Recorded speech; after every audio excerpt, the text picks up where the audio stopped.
कारण पेट्रोल आणि डिझेलच्या दरामध्ये केंद्र सरकारनं तब्बल 3-3 रुपयांची वाढ केली आहे. आणि त्यामुळं श्री राहुल गांधी जे म्हणाले होते, ते कसं खरं आहे? ते म्हणाले होते, की विधानसभेच्या 5 राज्यातल्या निवडणुका संपल्या, की लगोलग आपल्याकडे दरवाढ पाहायला मिळेल. त्याप्रमाणे ते झालं.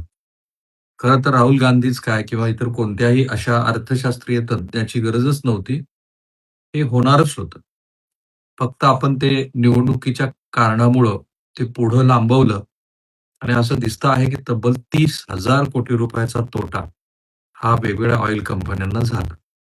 आणि परिणाम आता केवळ 3-3 रुपयाची ही दरवाढ ही इथे थांबेल असं मला वाटत नाही.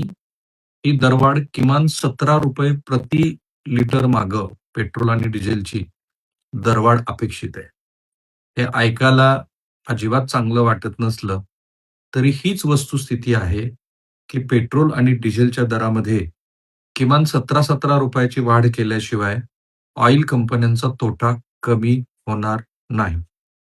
बरं हे सगळं घडत असताना मी आता पूर्ण समजून घेतलं, की गेल्या 43 महिन्यातली महागाई ही उच्चांकी पातळीवरती गेलेली आहे.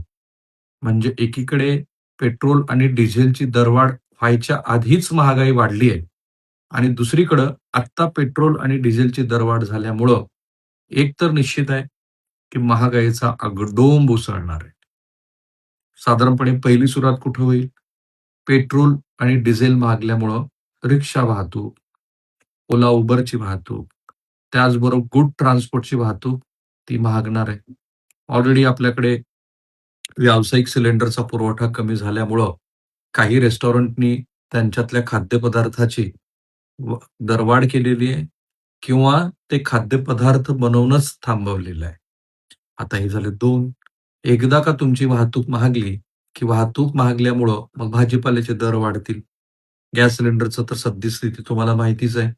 मग यालाच कॅस्केडिंग इफेक्ट होऊन एक गोष्ट घडली, त्याच्यामुळे दुसरी घडली, मग तिसरी घडली, असं होत, होत, होत भारतामध्ये महागाईचा दर मोठ्या प्रमाणामध्ये वाढताना आपल्याला दिसेल. आणि म्हणून काही आकडेवारी मी आणली आहे तुमच्यासाठी. मी म्हणालो, की ह्याच्यात आपण काय करू शकतो, की ज्यामुळं आपल्याला फक्त ह्या दृष्टीनं प्रयत्न तरी करता येतील, की आपल्याला काय दिलासा आहे. पण हा दिलासा का नाही मिळू शकत? त्याचं कारण आहे, की अमेरिके डॉलरच्या तुलनेत रुपया पुन्हा एकदा वेगाने वाढतोय. म्हणजे त्याने अक्षरशः नांगीच टाकलेली आहे. आणि डॉलरची वाढती ताकद आणि ऊर्जेच्या वाढत्या किमतीमुळं निर्माण झालेल्या महागाईच्या चिंतेच्या पार्श्वभूमीवरती कमकुवत बनलेला रुपया प्रति डॉलर 96 च्या वेशीवर म्हणजेच 95.96 या ऐतिहासिक नीचांकी पातळीवरती पोहोचलाय आणि तो लवकरच 96 ओलांडून 97-98 कदाचित 100च्या दिशेने जाईल. पण मी एक वाक्य बोललो होतो, की डॉलर सामर्थ्यवान बनतोय.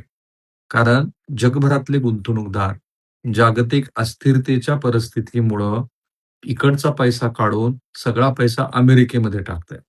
आणि तिथल्या फेडरल बँकेनं सुद्धा असं दिसतं आहे, की त्या फेडरल बँकेनं असा प्रयत्न केलाय, की व्याजाचे दर वाढवायचेच नाहीत. जी काही गुंतवणूक आपल्याकडे येईल म्हणजे गुंतवणूकदारांना आकर्षित करणारी, ती गुंतवणूक आली तर त्यांना फायदा व्हावा असा प्रयत्न करायचा.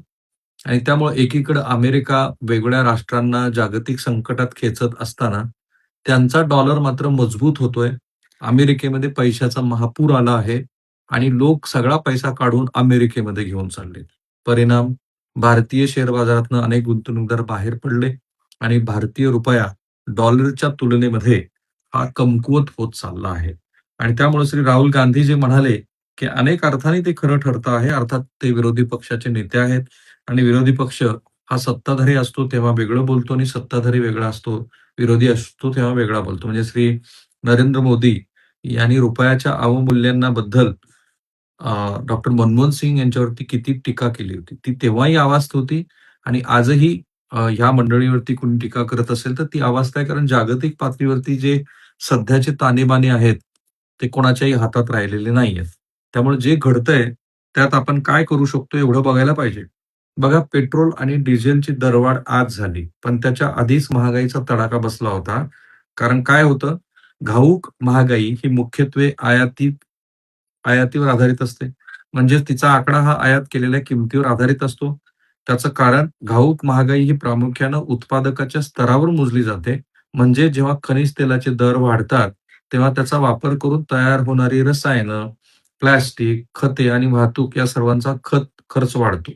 जरी पेट्रोल पंपावरील किरकोळ दर कालपर्यंत वाढले नव्हते, तरी मालवाहतुकीचा खर्च, उत्पादन खर्च वाढल्यामुळं घाऊक किमती आणि अंतिम उत्पादनाच्या किमतीही वाढत गेल्या होत्या आणि म्हणून असं झालं होतं, की आपला महागाईचा दर, घाऊक महागाई ही 42 महिन्याच्या उच्चांकावरती होती. मार्च 2026 मध्ये अन्नपदार्थ 1.90% वाढले होते. ते आता 8.8 ने वाढले. ते 1.98 झाले आणि म्हणून इंधन, वीज आणि खनिज तेलाच्या किमतीतल्या तीव्र वाढीमुळं घाऊक किमतीवर आधारित महागाईचा दर मार्चमधील 3.88% वरून वाढून बघा मार्च, एप्रिल आणि मे अजून संपतोय. तर मेपर्यंत एप्रिलमध्येच तो थेट वाढून 8.33% वर जाऊन पोहोचला आणि त्यामुळं भारतासमोरचं संकट किती गडद आहे, हे आता हळू-हळू आपल्याला लक्षात यायला लागलेलं आहे. कारण अशाच पद्धतीनं जर ही महागाई वाढत राहिली, जी वाढतेच आहे, तर काय-काय होईल बघा. घाऊक महागाई एका महिन्यात दुप्पट वाढल्यानं सामान्य माणसाच्या खिशावरती मोठा परिणाम होईल. इंधन, ऊर्जेचे खर्च वाढल्यानं सगळं गणित बिघडेल. कंपन्या किमती वाढतील आणि त्यामुळं एकूण स्थिती जी आता दिसतेय, ती अशी आहे, की घाऊक महागाईची ताजी आकडेवारी भारतीय अर्थव्यवस्थेवरती युद्धाच्या परिणामाचा हा पहिला संकेत होता. ब्रेंट क्रूड $60 बॅरलवरून वाढून $100 वर गेलं. जोपर्यंत युद्धविराम होत नाही, तोपर्यंत किमती $100 ते $120 बॅरलच्या आसपास राहतील.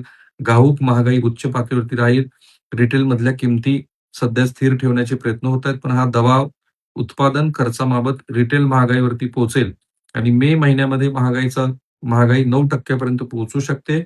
ऊर्जेचा उच्च किमती मॅन्युफॅक्चरिंग क्षेत्राद्वारे सामान्य लोकांपर्यंत पोहोचतील.